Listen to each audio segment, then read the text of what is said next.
Private private travel బస్సులకు సహకరిస్తున్న Telugu Desam party అని కాంగ్రెస్ పత్రిక చెప్తుందన్నమాట. రవాణా శాఖ సిండికేట్కి కీలక నేతలు రింగ్ మాస్టర్లుగా ఉన్నారన్నమాట. తెలుగుదేశం చెందిన రాయలసీమకు చెందిన కీలక నేత రింగ్ మాస్టర్గా రవాణా శాఖలో పచ్చజెండా సిండికేట్ దోపిడీ సాగిస్తుందన్నమాట. భారీ మొత్తం వసూలు చేస్తూ ప్రైవేట్ ట్రావెల్స్ మాఫియా అక్రమంగా వత్తాసు పలుకుతుందన్నమాట. ఈ సిండికేట్ రాష్ట్రంలో 2200 ప్రైవేట్ ట్రావెల్ బస్సులు ఉన్నాయి. ఆంధ్రప్రదేశ్లోని 2200 ప్రైవేట్ ట్రావెల్ బస్సులు ఉన్నాయన్నమాట. ఒక్కో స్లీపర్ బస్సుకు దాదాపుగా 30 బెర్తులు, హైబ్రిడ్ మోడల్ బస్సులు 20 బెర్తులు చొప్పున ఉంటున్నాయి. ఇక సాధారణ బస్సులు దాదాపుగా 50 సీట్లు చొప్పున ఉంటాయి. మొత్తం మీద దాదాపుగా 75,000 మంది కెపాసిటీ తోటి రాష్ట్రం ప్రైవేట్ ట్రావెల్ బస్సులు సర్వీసులు నిర్వహిస్తున్నారు. ప్రైవేట్ ట్రావెల్స్ నిబంధనలు పాటించకుండా దోపిడీకి పాల్పడుతున్నాయన్నమాట. అందుకు ఒత్తాసు పలుకుతున్న రవాణా శాఖ మాఫియాకు భారీగా ముడుపు ముట్ట చెప్తున్నారు ప్రైవేట్ ట్రావెల్స్ యజమానులు. రవాణా శాఖ వర్గాల్లో అనధికారికంగా వెళ్లాల్సిన సమాచారం ప్రకారము ప్రైవేట్ ట్రావెల్స్ ఒక్కో బస్సు సర్వీస్లో రోజుకు ఒక సీటు టికెట్ మొత్తం ఈ సిండికేట్కు కమిషన్గా ఇస్తున్నారు. ఆ ప్రకారం 2200 బస్సులో రోజుకు 2200 టికెట్ల మొత్తాన్ని రవాణా శాఖ సిండికేట్కు కమిషన్గా చెల్లిస్తున్నారు. ఒక టికెట్ మొత్తం సగటున 1000 రూపాయలు అనుకుంటే రోజుకు 22 లక్షల రూపాయలు కమిషన్గా ముట్ట చెప్తున్నారు. ఆ ప్రకారం నెలకు 6 కోట్లు, ఏడాదికి 80 కోట్లు రవాణా శాఖకు సిండికేట్ చెల్లిస్తుందన్నమాట. ప్రైవేట్ ట్రావెల్స్ ఈ మాఫియా బరితెగించి దోపిడీకి పాల్పడుతుంది. బస్సుల నిర్వహణలో కనీస నిబంధనలు పాటించడం కూడా లేదు. దాంతో తరచూ ప్రమాదాలు సంభవిస్తూ మరణాలకు దుర్మరణం పాలవుతుందన్నమాట. వాహనాల ఫిట్నెస్ సర్టిఫికేట్లు జారీ చేసి ఆటోమేటిక్ టెస్టింగ్ సెంటర్లో నిర్వాహకులు రవాణా శాఖ సిండికేట్కు భారీగా మామూలు మూట చెప్తున్నారు.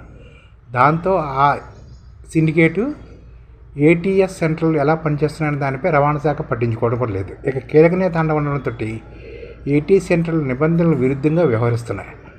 అడిగినంత డబ్బులు ఇస్తే చాలు ప్రైవేట్ వాహనాలను కనీసం పరీక్షించుకుంటే ఫిట్నెస్ సర్టిఫికేట్ జారీ చేస్తున్నాయి. నిబంధనల ప్రకారం బస్సు స్టీరింగు, బ్రేకులు, ఇంజిను, బాడీ, హెడ్లైట్, వెనక వైపు లైట్లు, ఆయిల్ సిస్టము, టైర్లు అన్నీ నిశ్చితంగా పరిశీలించాలి.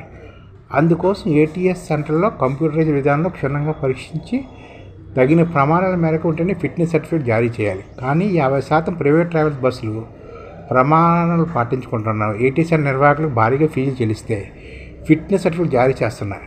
అందులో రవాణా సిండికేట్కి వాటాలు ఇస్తున్నారు. ఈ అవినీతి భాగవతంతో ప్రయాణికులు తమ ప్రాణాలు పరంగా పట్టబడుతుందన్నమాట. ఫిట్నెస్ సర్టిఫికేట్ ఉన్నా సరే స్టీరింగ్ పనిచేయక ప్రమాదానికి గురైంది హరికృష్ణ ట్రావెల్ బస్సు. మార్కాపురం జిల్లా రాయవరం సమీపంలోని రిజిస్ట్రేషన్ నెంబరు ARD20D0487 చెందిన ఫిట్నెస్ సర్టిఫికేట్ డిసెంబర్ 9 వరకు ఉంది.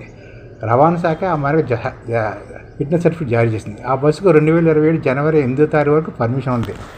తెలంగాణలో జగిత్యాల నుంచి నెల్లూరు జిల్లా కనిగిరి వెళ్తుండగా ఆ బస్సు మార్కాపురం జిల్లా రాయవరం సమీప ప్రమాదానికి గురైంది. బస్సు స్టీరింగ్ సక్రమంగా పనిచేయకపోవడంతో ప్రమాదం సంభవించిందన్నమాట. స్టీరింగ్ స్టక్ అయిపోవడంతో బిసిపోవడంతో బస్సు హఠాత్తుగా నెమ్మదించి కదలేకపోవడంతో టిప్పని ఢీకొట్టింది. ప్రమాదానికి గంట ముందు కూడా బస్సు స్టీరింగ్ బిగిసిపోయింది.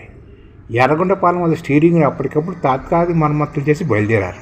కానీ గంటలోపు రాయవరం చేరుకునేదే స్టీరింగ్ మరోసారి బిగిసిపోయి బస్సు హఠాత్తుగా కదలేదు. అదే సమయంలో అటువైపు వస్తున్న టిప్పర్ లారీని వేగంగా వచ్చి బస్సు ఢీకొట్టింది. ఆయిల్ ట్యాంకు నేరుగా ఢీకొట్టడంతో వెంటనే బస్సు మంటలు అంటుకుని ప్రయాణికులు సజీవ దహనమయ్యారు. 25 మంది తీవ్రంగా గాయపడ్డారు. ప్రమాదక ప్రధాన కారణం బస్సు స్టీరింగ్ బిగిసిపోవడమే. నడిపేందుకు అత్యంత ప్రధానమైన స్టీరింగ్ సక్రమంగా పనిచేయని బస్సుకు ఫిట్నెస్ సర్టిఫికేట్ జారీ చేయడం నివేదపరుస్తుంది. అంటే కనీసం బస్సులను పరీక్షించుకుంటే ఫిట్నెస్ సర్టిఫికేట్ జారీ చేస్తున్నట్లు ఈ ఉదాహరణ జరుగుతుందన్నమాట. బస్సు ప్రమాదంతో బరితెగించిందన్నమాట మాఫియా. రాయలసీమ చెందిన కీలక నేత రింగ్ మాస్టర్గా ఈ సిండికేట్ నడుపుతున్నమాట. ఏటా వసూలు చేస్తున్న మొత్తం దాదాపు 80 కోట్లు.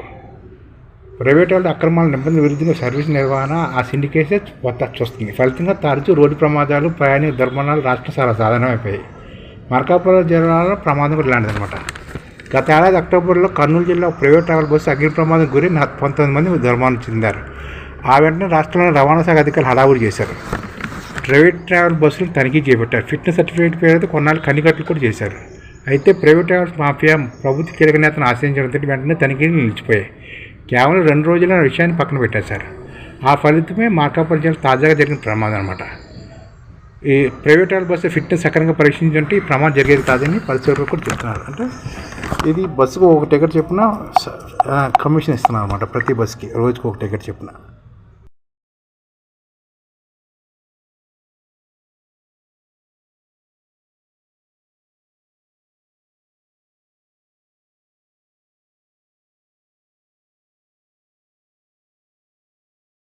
ఈ ఛానల్ ముఖ్య ఉద్దేశం ఏంటంటే మన తెలుగు రాష్ట్రాల్లో 1 కోటి మందికి సంఘటిత రంగాల్లో ఏ విధంగా ఉద్యోగాలు ఇవ్వవచ్చు, కనీస నెల జీతం 30,000 వరకు ఏ విధంగా ఇవ్వవచ్చు, ఏ విధంగా చేస్తే ఉద్యోగాలు సృష్టించబడతాయో వివరిస్తూ ఈ ఛానల్ వీడియోలు వస్తాయి.